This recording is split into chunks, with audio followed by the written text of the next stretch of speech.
My channel Sangeeta blogs and কমেডিতে। তোমরা সবাই কেমন আছো? আশা করছি সবাই ভালো আছো। আর এখন সকাল সকাল একদমই সকাল ঘুম থেকে উঠেছি, তো এখন ভাবলাম ভিডিওটা শুরু করি। অনেক দিন থেকে বড় ভিডিও দিই না, তো ভাবলাম তোমরা পাশে থেকো, আর তোমরা যদি সঙ্গে থাকো তাহলে রোজ দেওয়ার সাহস পাবো। তো তোমরা একটু শুধু শুধু আমাকে সাপোর্ট করো। তো চলো ভিডিওটা এখন শুরু করি। তো দেখো আমাদের দুজন মেয়ে, মানে আমার অদৃতি আর এই যে পরিস্মিতা একসাথে বসে খাচ্ছে। পরিস্মিতা স্কুলে যাবে, দিদি খাবার দিয়েছে, তো অদৃতি সেটাতে ভাগ না বসাবে না, সেটা কি হতে পারে? সেটা কখনোই হতে পারে না, তো ভাগ বসাবেই।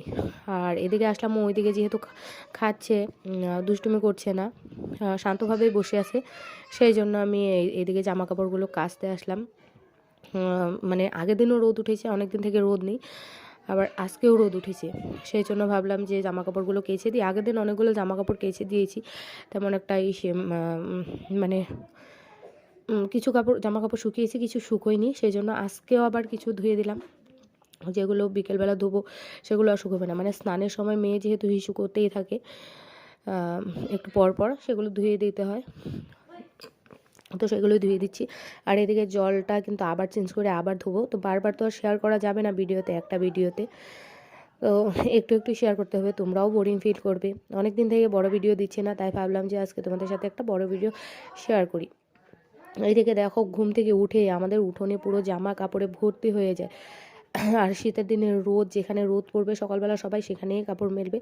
বিকেলে শীতের দিনে রোদ কিন্তু সকালবেলা একদিকে থাকে, বিকেলবেলা একদিকে থাকে। আর গরমকালে রোদ পুরো উঠোনেই থাকে, সব সময় থাকে, সকাল থেকে বিকেল অবধি, একদম 4টে 4:30 অবধি থাকে। বাচ্চাদেরকেও উঠোনে ছাড়া যায় না, এতটা রোদ থাকে। আর ঠান্ডার দিনে রোদের প্রয়োজন, তখন রোদ থাকেই না। তো এদিকে মেয়ের ছোটো ছোটো প্যান্টগুলো ধুয়ে দিলাম, মানে এগুলো তো হিসু করেছিল, একবার হিসু করেছে, তবুও ধুয়ে দিয়েছি সার্ফ দিয়ে। মানে ধুতে তো হবেই, অনেকেই জল দিয়ে গেছে দেয়, তো আমি সার্ফ দিয়ে ধুয়ে দিয়েছি, যেহেতু ধুতে হবে সেই জন্য।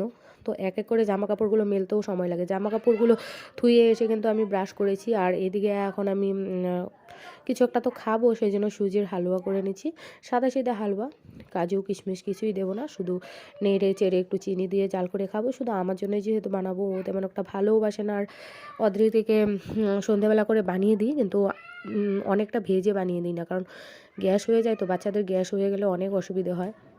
হালকা ভেজে সাদা সাদা থাকে তেমনভাবেই দিই। এখন কালকে রাত্রে দিয়েছিলাম ওকে, আমি আর খাইনি। আর এখন ভাবলাম আমি একটুখানি বানিয়ে খেয়ে নিই, কারণ এখন ভাত রান্না করে খেতে অনেক সময়ও লাগবে, কিন্তু খেতে খুব টেস্টি হয়েছিল। আর অদৃতির জন্য ভাত করেছি, এখন আমি খেয়ে দিয়ে ওকে খাওয়াবো। সুজিটা বানিয়ে ওকে খাইয়েছি, খেয়ে এখন আমি নিজে খাচ্ছি।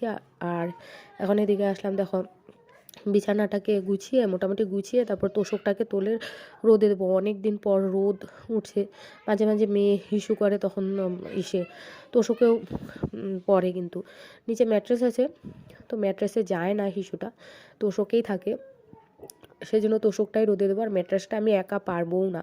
আর যেহেতু পৌষ সংক্রান্তি চলে আসছে, পৌষ সংক্রান্তিতে একটু পরিষ্কার না হলে ভালোও লাগে না। আর তোষকের নিচে এতটা ধুলো জমেছিল, অনেক ধুলো জমেছিল, তো এই কোনাটাতেই রোদ পড়ে, সেই জন্যই দেখো আমি তোষক নিয়ে আসছি। আর এদিকে সবারই জামা কাপড় ধোয়ার, দেখতেই পাচ্ছ, দেখে বুঝতেই পারছো আমাদের উঠোনে কী অবস্থা জামা কাপড়ের।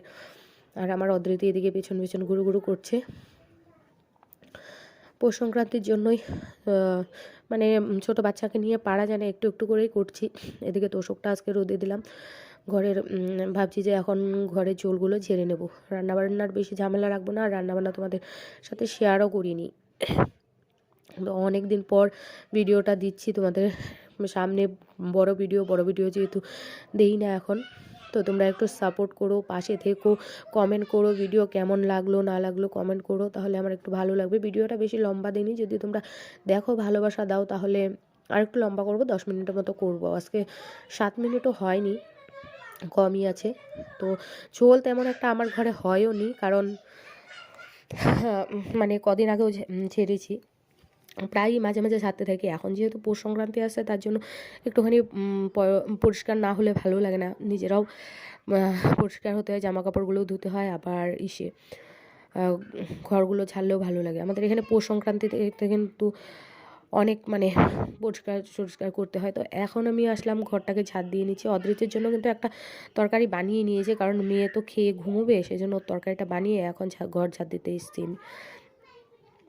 তেমন নোংরা নেই, কারণ ঝোল ছাড়ার পর কিন্তু ঘরে অনেক নোংরা পড়ে। তো আমার যেহেতু এতটাও নোংরা ছিল না, মানে ঝোল ছিল না, সেই জন্য এতটা নোংরা হয়নি। তো এদিকে দেখো ভাত রান্না হয়েছে, রান্নাবান্না হয়ে গেছে, সেই জন্য এখন ভাবলাম যে ঘরটা ঝাড় দিয়ে নিই, রান্নাঘরটাও একসাথে ঝাড় দিয়ে নিই, রান্নাঘরটাও ঝেড়েছি। তো এখন ঘরগুলো মুছেও নেবো, ওভেনটা পরিষ্কার করে তারপর ঘরটাকে মুছে নেবো, কারণ ঘরটার ঠান্ডা পড়েছে বলে সবসময় না ঘরটা মোছা হয় না একদম। ছোটোবেলা আর এদিকে ঠান্ডাও লাগে। আমার কদিন আগে মিনি ব্লগগুলো দেখলে বুঝতে পারবে কতটা সর্দি ভয়েস ওভার দেওয়ার সময় মানে আমার ভয়েস বেরোচ্ছিলই না, কেমন যে হয়ে গিয়েছিল। সেই জন্য একটু ঠান্ডাটা কম লাগানোটাই ভালো, আর আমি একটুখানি অসুস্থও আছি সেই জন্য।